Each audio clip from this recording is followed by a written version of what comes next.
the local bachelorettes. All right. That's Dry September. They were just on Should I Stay or Should I Go with their song Dad's Boots that earned them a 6-stay 0 go. Everyone seemed to love them. That was if you get a stay, we'll play another song, and that was their song. I'm guessing you're a weirdo and I'm a weirdo too. It was smart to start with Dad's Boots. What do you I mean, you got a little taste of that second song there, Billy and Kenny. What'd you think about that? The lyrics that surprised me.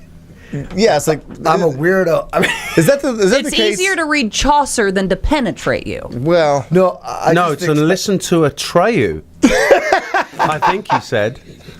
I don't know. What I think now is that he should leave the band and start a spoken word career, because with lyrics like that, I mean, I would actually, with the right reverb and the right, I'd sit and listen to lyrics like that, spoken word, like, with some emotion. The music behind that, god awful. Yeah.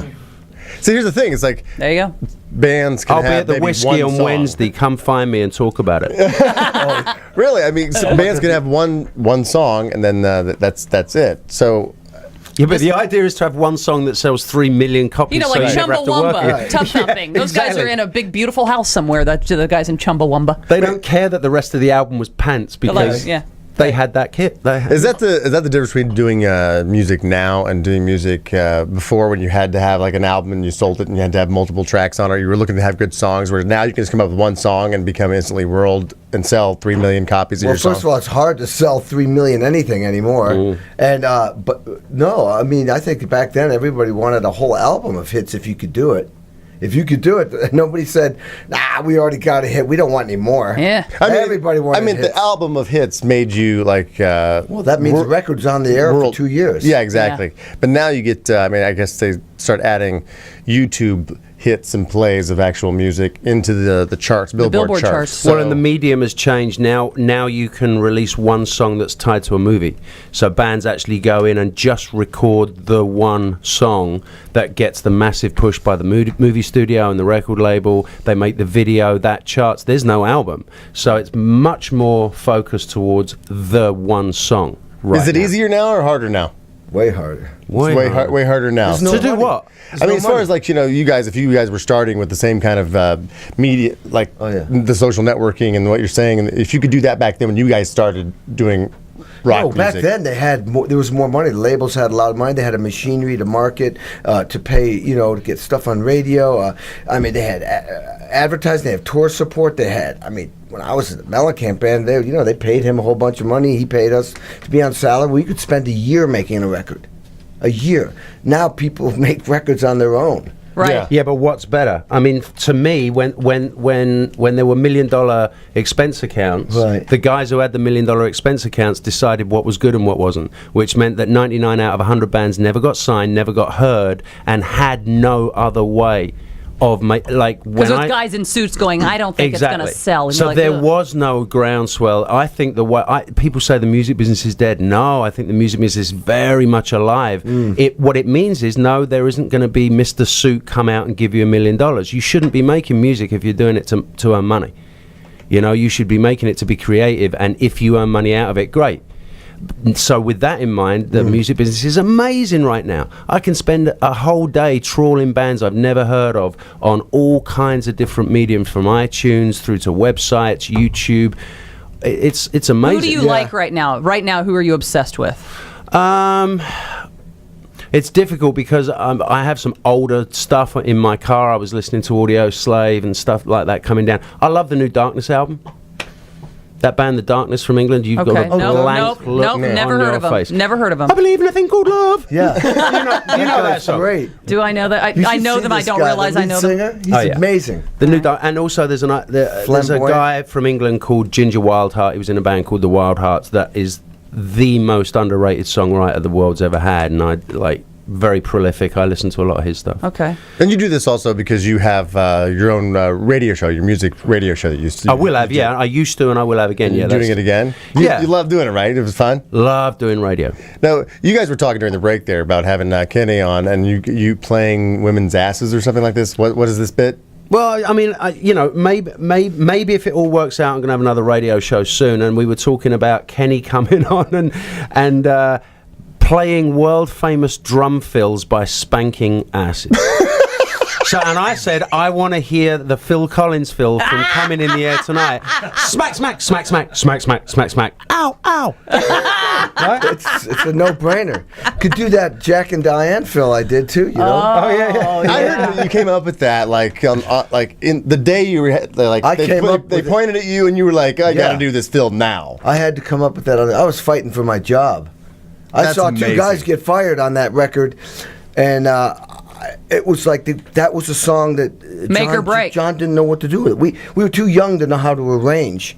It had a great story, but it was acoustic guitar, and that was always my biggest fear. John would play a song, acoustic guitar. It's like, now make it into this thing. You're starting from like a open canvas. Right. So anyway, we got a drum machine. I was like, what? You know, this is back in the day when it was like a drum machine. Yeah. You got to be kidding me. Get that thing out of here. Anyway, we programmed. I went back and sulked in the back room, and then John screams, Aronoff, get in here. He says, we need a drum solo. I'm like, on that? You know, it was like a ballad. It's like, what am I going to do with that? Anyway, so, yeah, I started. Oh, I love those kind of stories. I had to, the first thing I did was I go boom, blam, and stopped. Because I knew John liked simple stuff, and I'm like, and he went, yeah.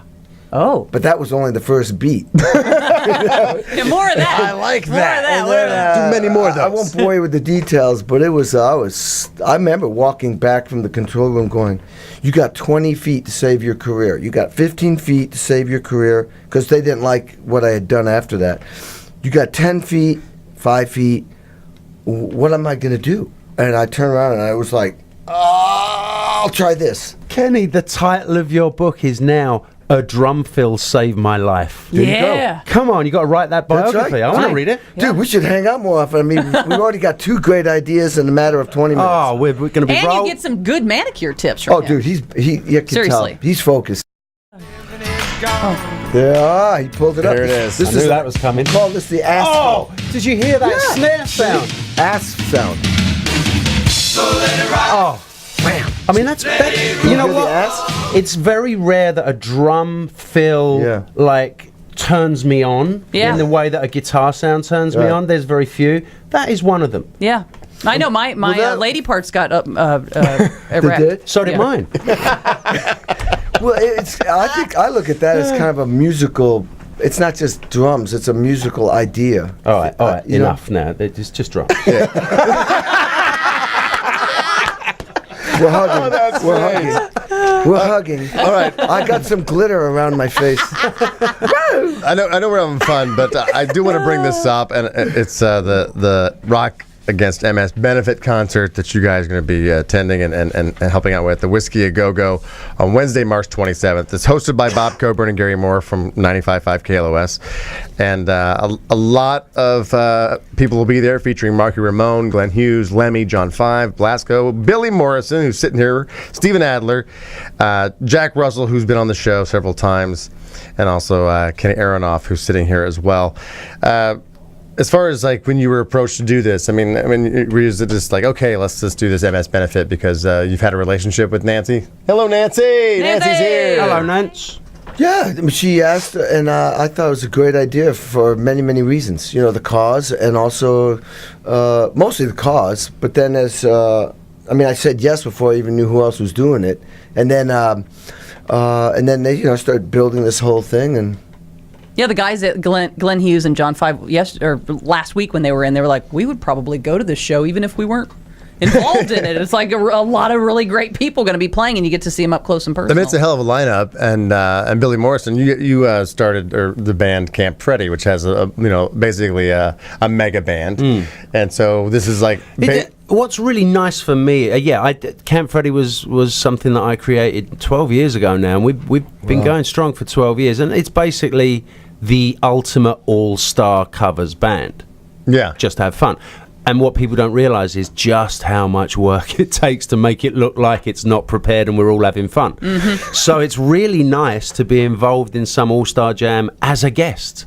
I'm literally, I got asked to do it. Steve Stevens actually, told me about it, and then I got in touch with Nancy. And also, everyone knows I'm friends with the Osborne family. Yes. So...